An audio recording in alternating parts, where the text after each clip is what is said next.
All right, so starting off now with the trading, I started already. So let me just go back through what I did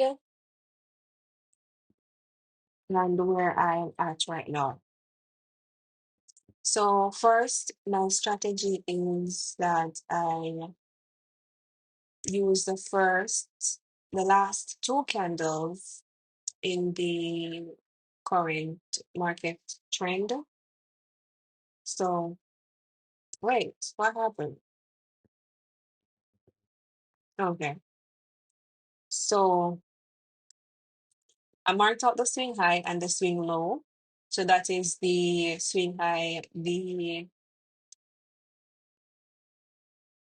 up here, as you can see, and the swing right here. And then I also would target outer lows. We don't have any outer highs. It's just what I call it. There is a name for it, but it's just what I personally call it. So after we do that now, I go down to the 1 day.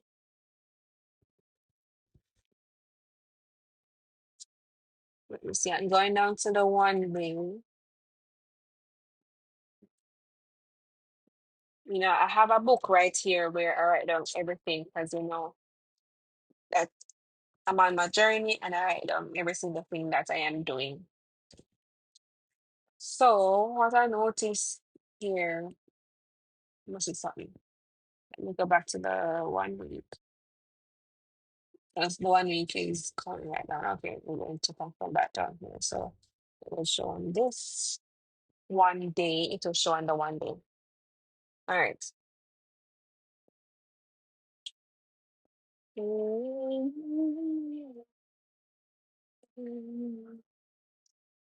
When I reach the 1 day, I usually do like a box my area of interest. So I would use the box right here and box up my area of interest that I'll be using to analyze the current market. So I won't go so far. I use over here. No, here. The here works. And we can see that it's actually in an upward movement. The term for that, the trading term would be bull, right? Yeah, bull. Um, so now I would go down to the 2 hours, not 2 hours, 4 hours, 4 hours. I normally go down to the 4 hours now, and in the 4 hours, I usually look for any area of demand. So we have an area of demand right here. With mark it out, and we have I mark out another one here. Um, Also, this is yeah, this is a below the swing low. So the market might come back down and break through. It's a possibility. And that's what I use in my trading. Possibilities, like I think about the market possibilities. I read what the market is telling me, and then I just take trade based on that. So here says also an area of demand. So I just mark those out on the 4 hour chart. And normally I would look for like the gaps in the market, or call it imbalance, the trading term imbalance, such as here. So there's a chance the market would come back down this part right here. Oh, let me add that as, by the way, let me write that down as a possibility for gold. So on 4 hour,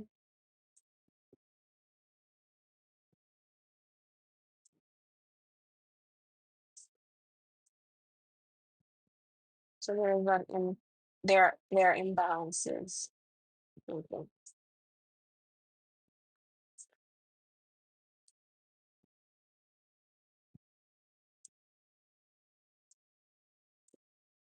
And usually, if I want to mark out imbalances, I would use this tool.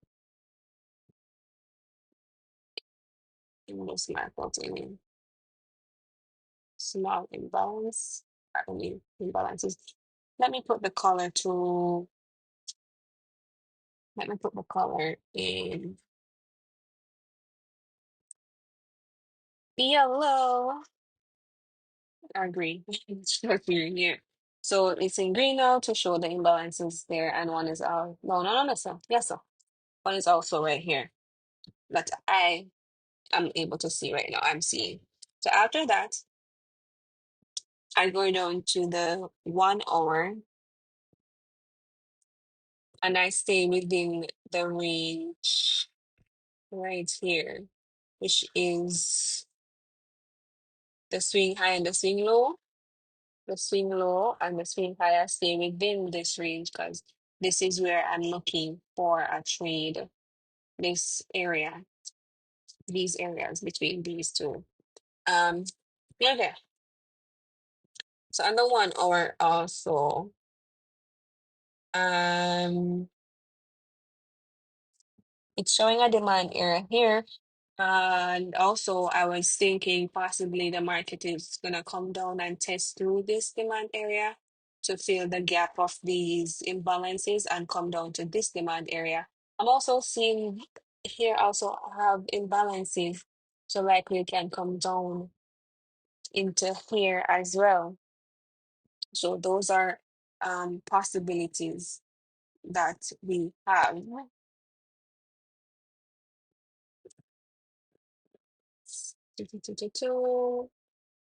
So going here now, going here, where this I did mark out some demand areas. So these are the demand areas that was marked out.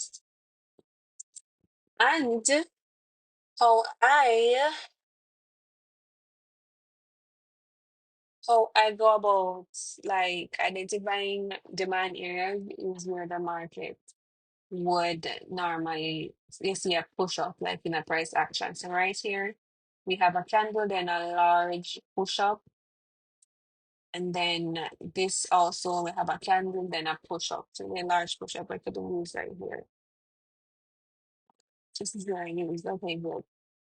I think it will show better when I go down on the 30 minutes. I think I had some on the 30 minutes. Yeah, the 30-minute now, focusing on this area. I did add this as a demand area and that as well. So this area and this area as well, and this area. So let's go down to the 15-minute to look at something. So on the 15-minute, I'm going to now just see, yes, there's more refined demand area marked out. Another, let me try to zoom it up. See. All right, so demand area, and then another one here going up. Here, you could consider demand area, I would say, because, yeah, it won't consider there, so really, because we already have the push up. So let me make it stay and see. Let me delete this big one.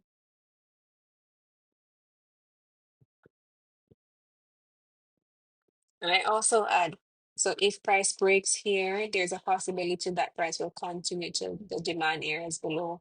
So if price breaks below right here, so likelihood it will continue down.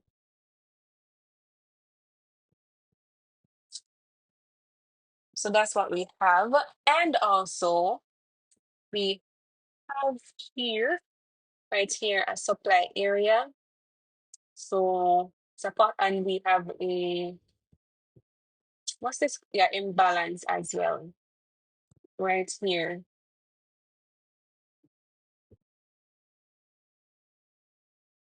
So another possibility that the market can travel upwards. Mhm.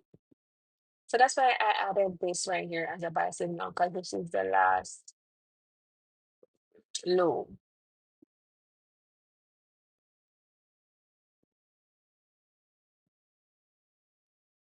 Okay, so the market already hit. Let me move this for a second. We can see the market already hit this demand area, but it didn't break above. It didn't break and close above this my buy signal, right? So I'm not looking to buy any. I have to have a confirmation. Bullish candle going up as a confirmation. And usually with this, I wouldn't take a trade. Reason being going up as buy. Reason being, I was saying down here, I'm thinking it's gonna break to this demand area. Like, so let's see. I'm just waiting on the market to play out.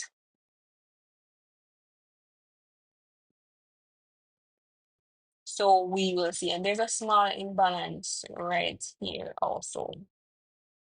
Didn't come down into it as yet. And there's another imbalance right here. So more than likely, I'm thinking it will come to this and then go back up. So that is it for this section or session of the video. This is what I have so far. We'll come back when we see more movements.